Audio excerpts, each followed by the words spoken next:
Hello friends, welcome back to the channel. Today we will going to start accounting principle. Right, accounting principles क्या होती है तो समझते हैं मीनिंग। तो पहले के ज़माने में क्या होता था कि जो भी अकाउंटिंग स्टेटमेंट क्या होती है, एक स्टेटमेंट होती है जिसमें बिजनेस की पोजीशंस को दिखाया जाता है, उसके सारी एसेट और उसकी सारी लायबिलिटीज रिकॉर्ड करी जाती है।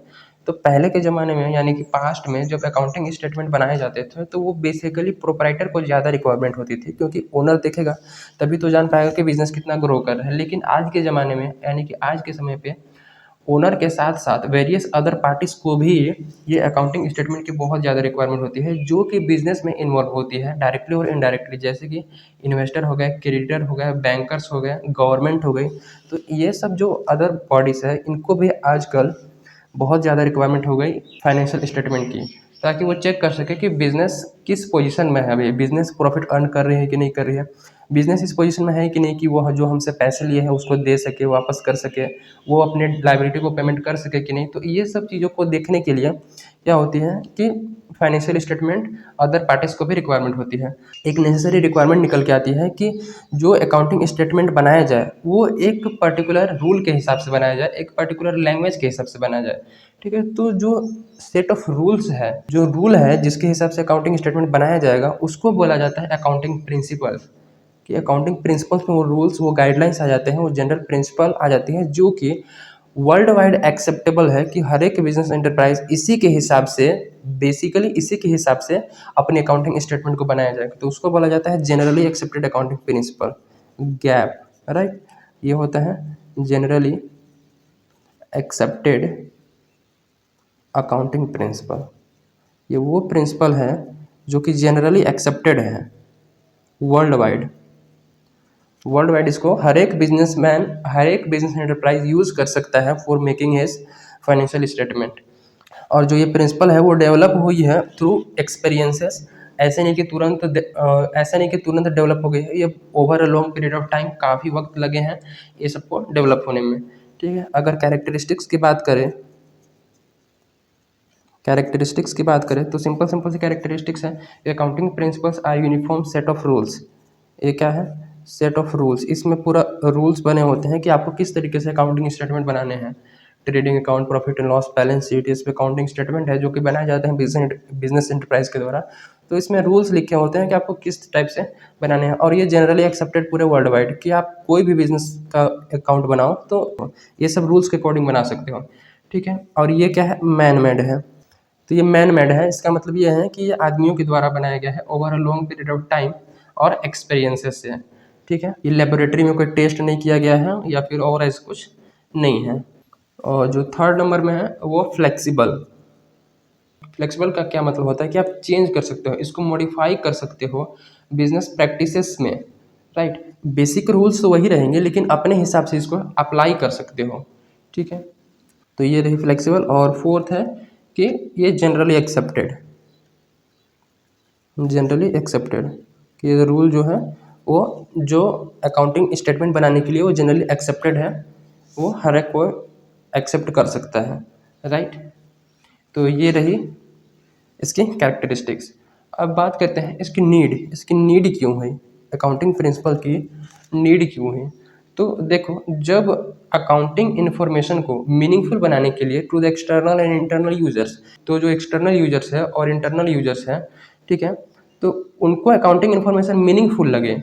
राइट, ताकि वो क्या कर सके, कंपेयर कर सके कि जो अकाउंटिंग स्टेटमेंट देखने के बाद वो कंपेयर कर सके कि बिजनेस की परफॉर्मेंस कैसी है।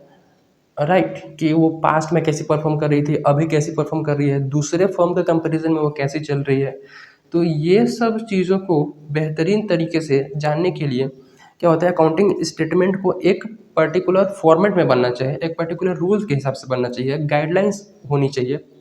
राइट, तो ये सब के चलते हमें अकाउंटिंग प्रिंसिपल्स की रिक्वायरमेंट हुई कि हर एक बिजनेस एंटरप्राइज एक पर्टिकुलर सेट ऑफ रूल्स के हिसाब से वो अपना अकाउंटिंग स्टेटमेंट बनाए, ताकि बाहर वालों को, ताकि यूजर्स को उसको समझने में, उसको कंपेयर करने में और भी अच्छे तरीके से समझने में इजीली अंडरस्टैंडेबल हो। राइट, तो ये रही नीड। अब बात करते हैं काइंड्स ऑफ अकाउंटिंग प्रिंसिपल। इसके दो काइंड्स हैं, मतलब टाइप्स। तो पहला टाइप से अकाउंटिंग कॉन्सेप्ट और इसको एजम्पशन भी बोला जाता है और एजम्पशन, ये कुछ एजम्पशंस हैं अकाउंटिंग में। और दूसरा है ये अकाउंटिंग कॉन्वेंशंस, और दूसरा काइंड से अकाउंटिंग कॉन्वेंशन।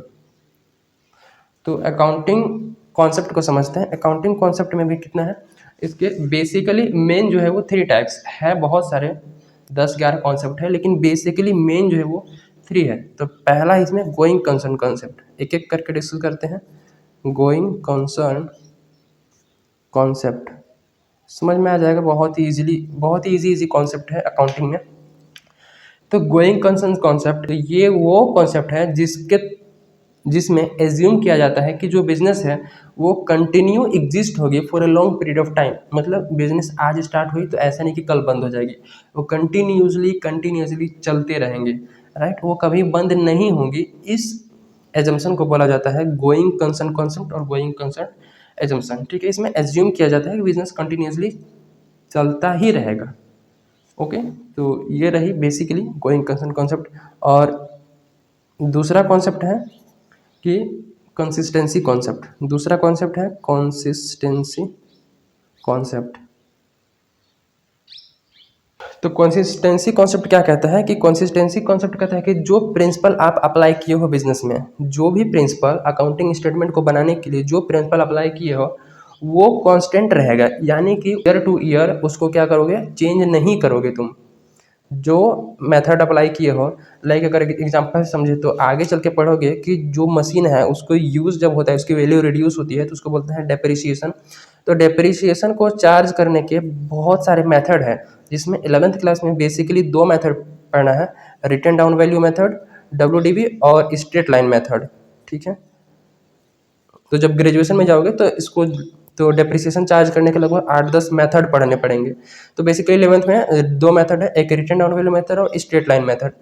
तो जब डेप्रिसिएशन चार्ज करोगे तो ऐसा नहीं कि 1 साल WDV से किए और 1 लाइन स्ट्रेट और 1 साल स्ट्रेट लाइन मेथड से, नहीं, तो आप जो मेथड अप्लाई किए हो या फिर स्ट्रेट लाइन अप्लाई किया हो या फिर written down value method apply किया हो तो वो कांस्टेंट रहेगा फ्रॉम ईयर टू ईयर। यही बोलता है कंसिस्टेंसी कॉन्सेप्ट कि भैया आप अकाउंटिंग प्रिंसिपल अकाउंटिंग स्टेटमेंट को बनाने के लिए जो मेथड अप्लाई किए हो वो कांस्टेंट रहेगा फ्रॉम ईयर टू ईयर, उसको चेंज नहीं करोगे हर एक साल, राइट। तो ये कॉन्सेप्ट होता है कंसिस्टेंसी कॉन्सेप्ट। नेक्स्ट डिस्कस करते हैं third number accrual concept. Accrual concept, accrual concept क्या बोलता है कि जब ट्रांजैक्शन हो गई हो, जब कोई बिजनेस ट्रांजैक्शन हो गई हो तो उसकी रिकॉर्डिंग उसी टाइम हो जानी चाहिए। कहने का मतलब ये है कि इसमें कैश और उधार वाला, कैश और क्रेडिट दोनों ट्रांजैक्शन रिकॉर्ड होने चाहिए ताकि जो इन्फॉर्मेशन है वो एक्यूरेट आए, परफॉर्मेंस बिजनेस की क्लियरली एनालाइज हो सके। इसमें बेसिकली अगर एग्जांपल समझे तो जैसे कि मैंने कोई सामान सेल करी, ठीक है, सामान सेल करी तो हो सकता है कि कैश जो है वो तुरंत रिसीव हो, कैश जो है वो तुरंत रिसीव हो गया हो, या फिर हमने क्रेडिट में भी सेल करा होगा कि कि जिसको सेल करा वो बोला कि भाई अभी पैसे नहीं है मैं कुछ दिन के बाद दे दूंगा, तो वो हो गया क्रेडिट सेल।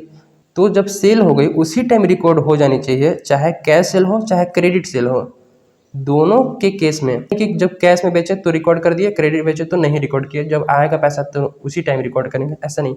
जब हमने सेल करा तब हम रिकॉर्ड कर देंगे कि भाई हमारी इतनी की सेल हो चुकी है।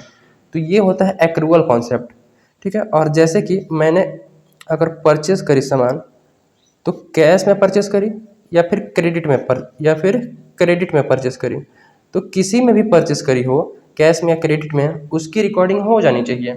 यह होता है एक्रूवल कॉन्सेप्ट। यहाँ पास कैश और क्रेडिट दोनों की ट्रांजैक्शन, दोनों टाइप की ट्रांजैक्शन रिकॉर्ड की जाती है इस कॉन्सेप्ट में, एक्रूवल कॉन्सेप्ट में। और एक्रूवल कॉन्सेप्ट के आधार पर ही अकाउंटिंग जो हम लोग करते हैं।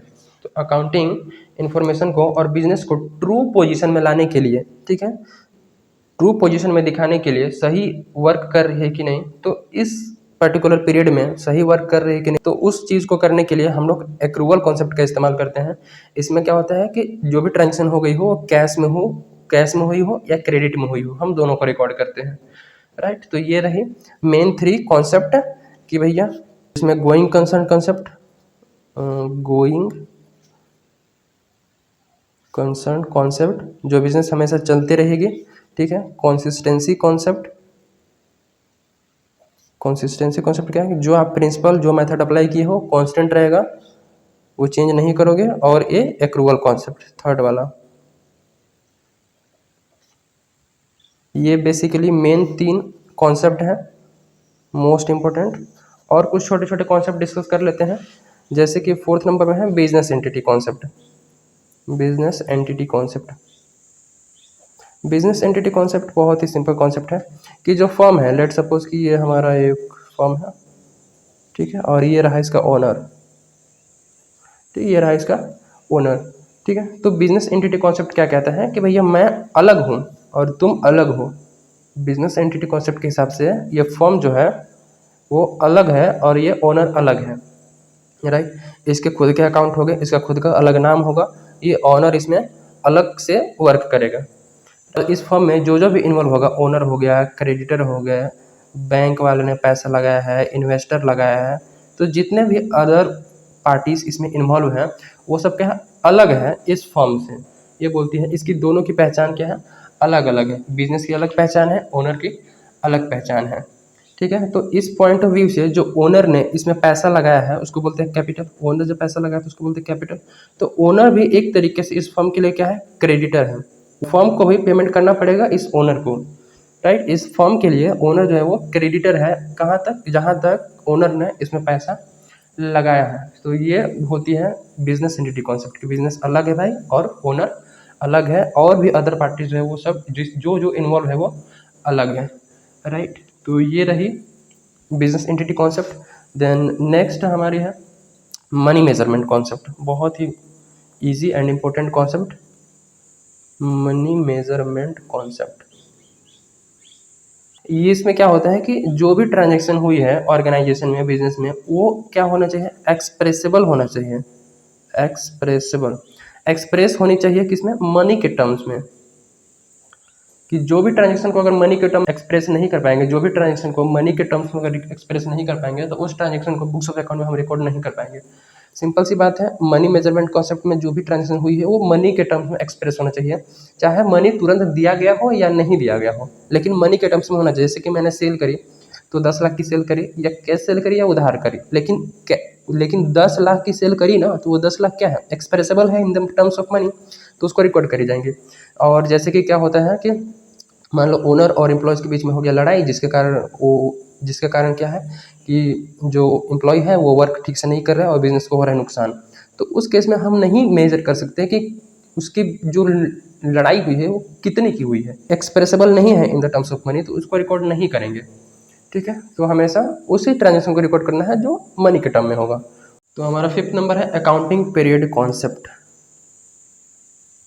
अकाउंटिंग पीरियड कॉन्सेप्ट बहुत easy concept. Accounting period concept क्या होता है कि जो अकाउंटिंग की जाती है वो उसका एक अलग पीरियड है। कैलेंडर ईयर क्या होता है, 1 जनवरी से 31 दिसंबर, वो कैलेंडर पीरियड है। लेकिन अकाउंटिंग पीरियड कब से स्टार्ट होती है, 1 अप्रैल से अप टू 31 मार्च, ठीक है।